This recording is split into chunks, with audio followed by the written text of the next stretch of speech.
first book in the Bible, chapter 32, verses 22 to 32.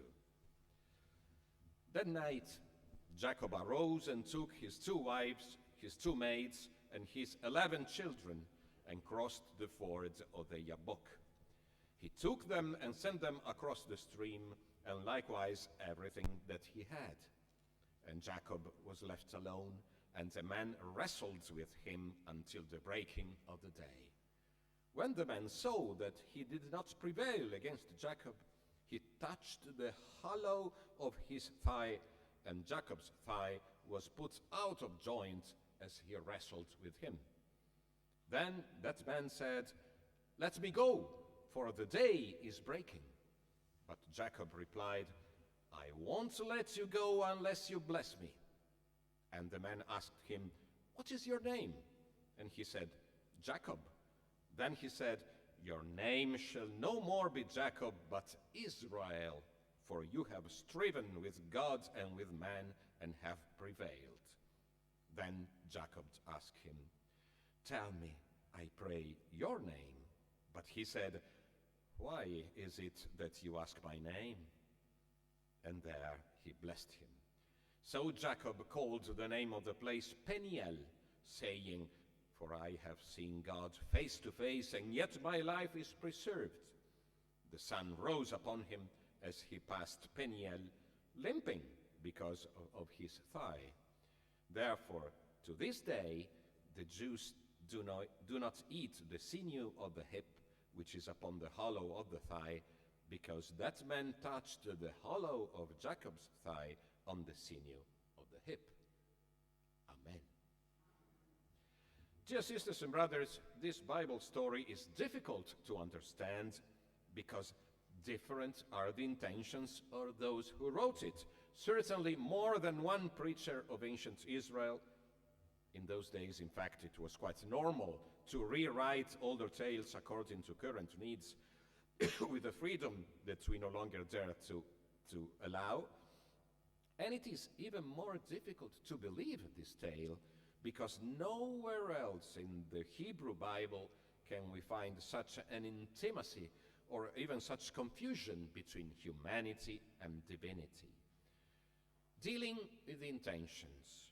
First, by this story, one clearly wanted to explain the origin of one of the many Jewish food prohibitions, no nerve from the underbelly of any animal on their menu, and of certain names in Israel's geography and history.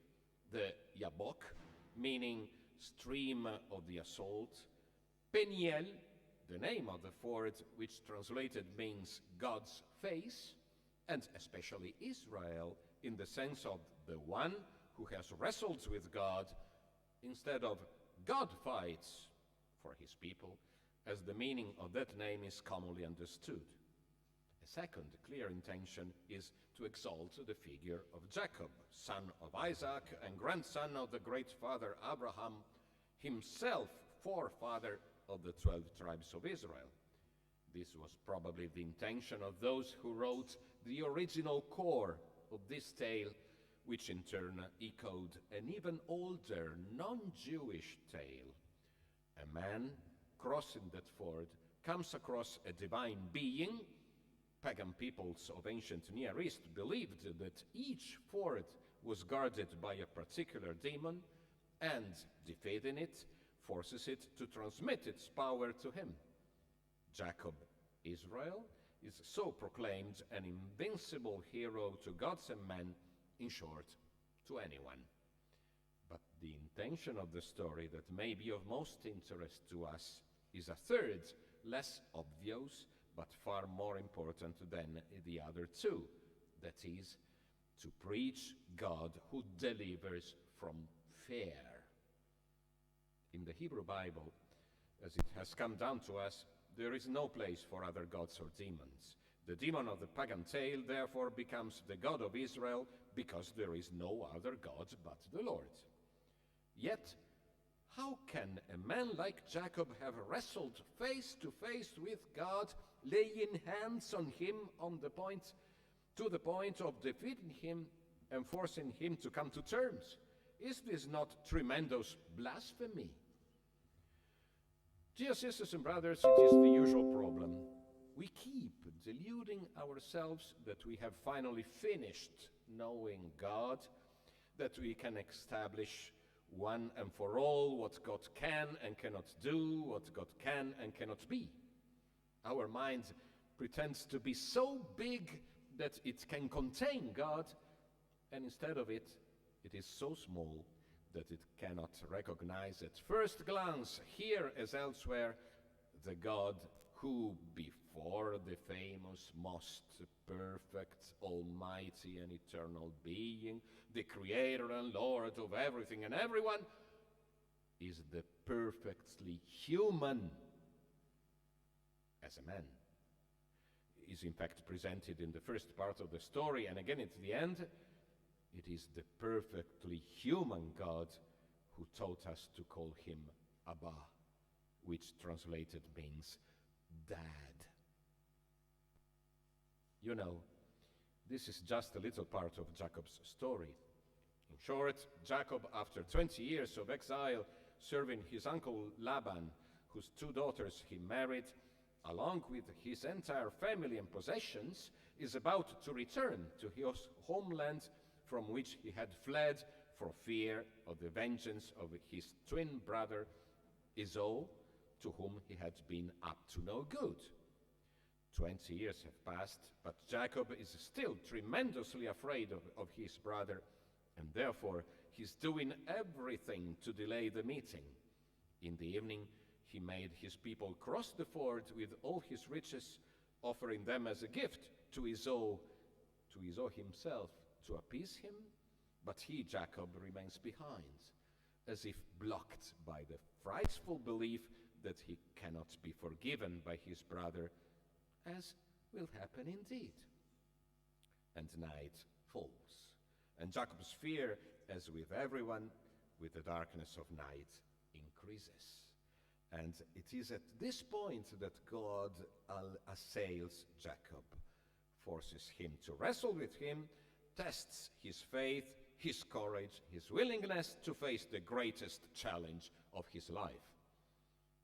It may be no longer so today in our midst, but we know of other times, other cultures, warrior peoples in which the father himself taught his male children to fight until they had learned to defend themselves and fear no one. Well, in this tale, God himself wrestles with Jacob to train him to no longer be afraid of anyone, neither gods nor demons nor other men. And like a proud father, he is happy to let his son win, finally grown up, adult, strong. Adult strong, not so much physically, of course, but in faith, ready to face any enemy, but also and especially to wrest forgiveness, reconciliation from anyone. After he has been able to win God's blessing, who will dare to refuse him? If God is with Jacob, who will be against him? And yet, Jacob does not emerge unscathed from the struggle, but transformed in body and soul, with a lopsided hip and with a new name that signifies a new identity, indeed a new personality. Jacob is no longer Jacob, which means cunning, trickster, but he is Israel. He is the one who wrestled with God and so fears no struggle anymore. God, however, remains God. The victory of the Son is also the victory of the Father. Jacob cannot wrest from God his name, his identity, his essence, because God is always infinitely greater than what can be known and said about him. Who really won then? Once again, God won, who wins for us, men and women, his sons and daughters, and he never wants to win without us. Amen.